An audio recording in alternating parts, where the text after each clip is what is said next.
The Battle of Hastings, fought on October 14, 1066, was a pivotal moment in English history. It pitted the Norman-French army of William, Duke of Normandy, against the English forces under King Harold Godwinson. The battle's outcome, a decisive Norman victory, brought profound changes to England. It marked the end of Anglo-Saxon rule and the beginning of the Norman era. The seeds of conflict were sown with the death of Edward the Confessor in January 1066. Edward's passing marked the end of an era, and his death left a significant void in the English monarchy. As a revered and pious king, Edward's reign had been relatively stable, but his lack of an heir created a precarious situation. Edward, who had no children, left the throne vacant, sparking a power struggle.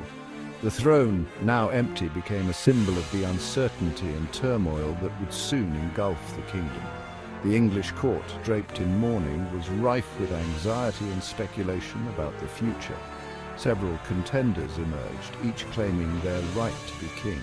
The absence of a clear successor led to intense discussions and debates among the nobles and knights. The council meetings were filled with tension as various factions vied for influence and support. Among them were William of Normandy, a distant cousin of Edward, and Harold Godwinson, a powerful English earl. William, known for his military prowess and strategic mind, believed his lineage gave him a legitimate claim. Harold, on the other hand, was a seasoned leader with substantial backing from the English nobility. Harold, with the support of the English nobility, was crowned king shortly after Edward's death. The coronation was a grand affair, intended to solidify Harold's position and garner the loyalty of the realm. The English nobility, recognizing Harold's strength and leadership, rallied behind him. His claim was based on his power and influence within England.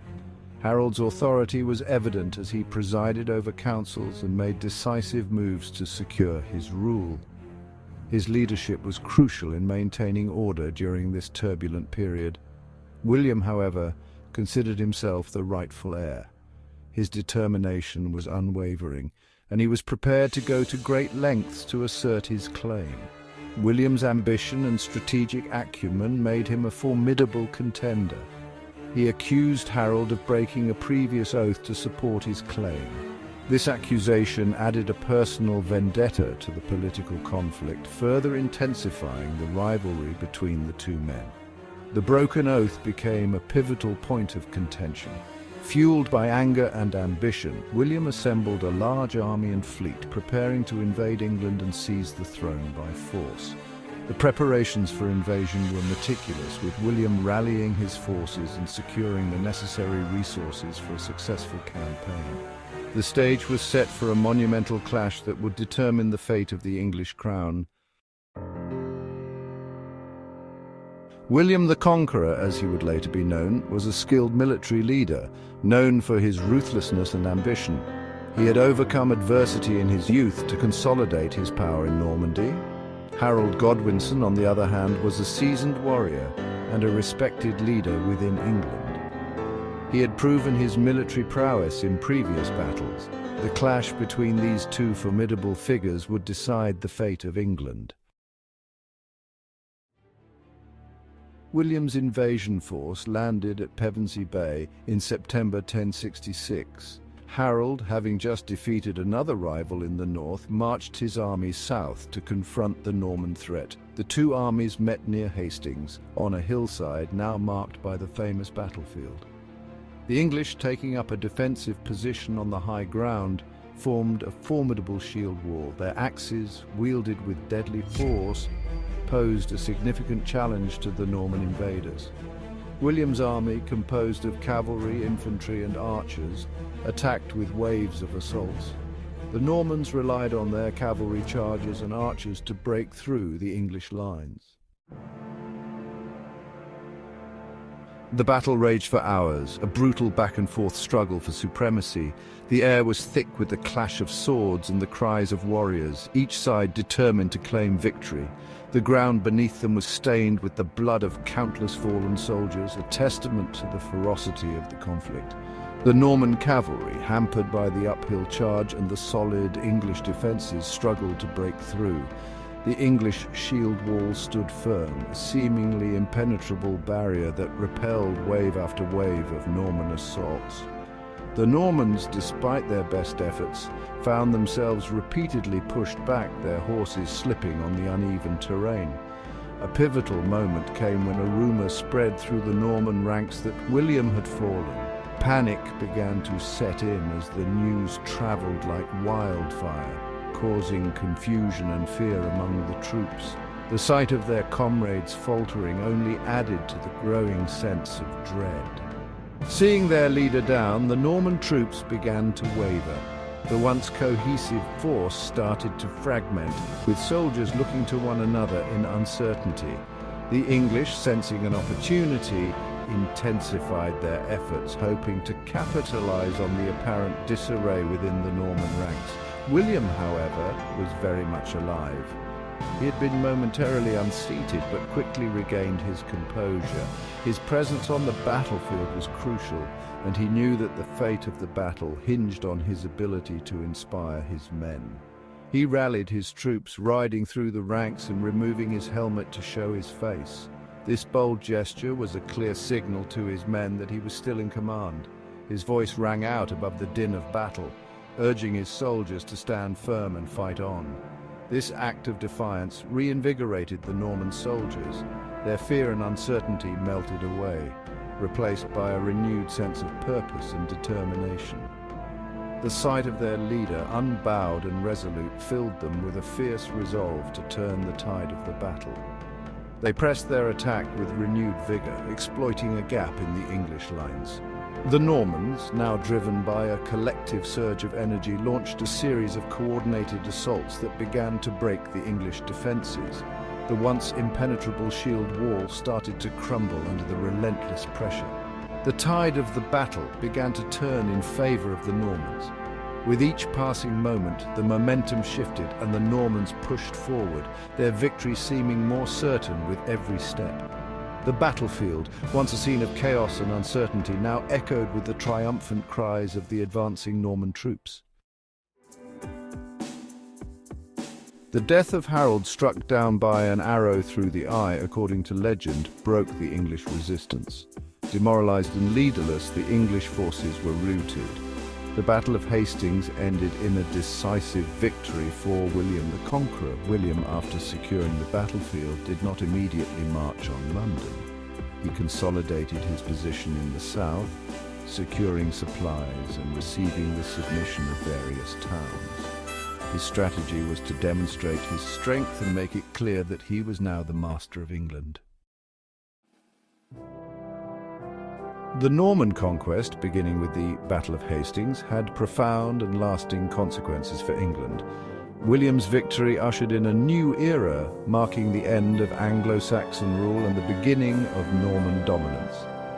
This transition brought about significant changes in English society, culture, language, and governance.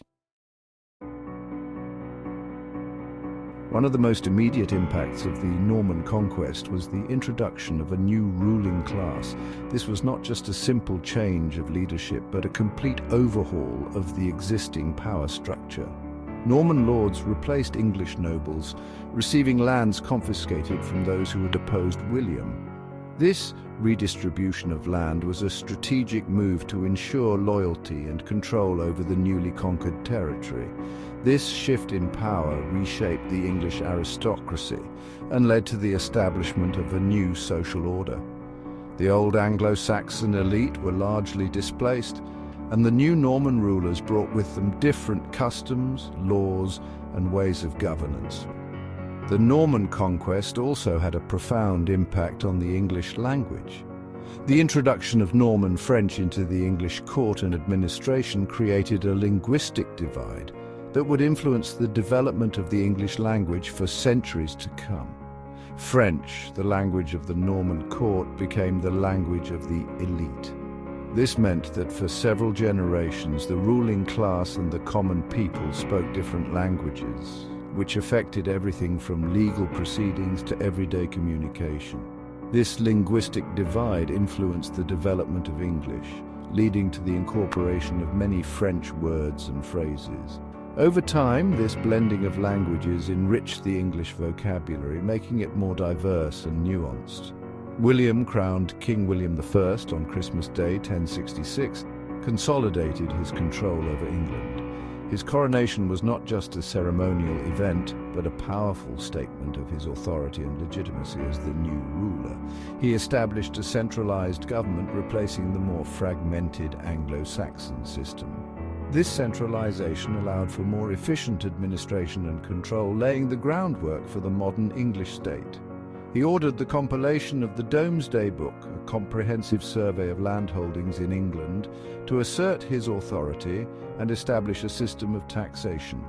This monumental work provided a detailed record of the land and resources of the kingdom, serving as a crucial tool for governance and economic planning. The changes brought about by the Norman Conquest were not limited to the upper echelons of society.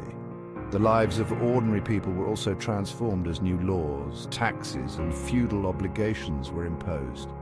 The landscape of England itself began to change, with the construction of Norman castles and churches, which served as both symbols of power and centres of administration. Trade and commerce also saw significant changes. The Normans introduced new agricultural techniques and improved infrastructure, which boosted the economy. Markets and towns began to grow, and England became more integrated into the broader European economy. The cultural and intellectual landscape of England was also enriched by the Norman Conquest. The influx of Norman scholars and the establishment of new monastic centres led to a flourishing of learning and the arts. This period saw the beginning of a more unified and sophisticated English culture, blending Anglo-Saxon and Norman influences. In conclusion, the Norman Conquest was a pivotal event that reshaped England in countless ways, from the ruling class to the common people, from the language to the landscape. The transformations set in motion by William the Conqueror's victory continue to echo through the centuries, weaving a rich tapestry of history and heritage. The Battle of Hastings was more than just a military engagement. It was a turning point in English history. The Norman Conquest, made possible by William's victory, transformed England, leaving an indelible mark on its language, culture, and institutions. The echoes of that fateful day in 1066 continue to resonate through the centuries, shaping the England we know today.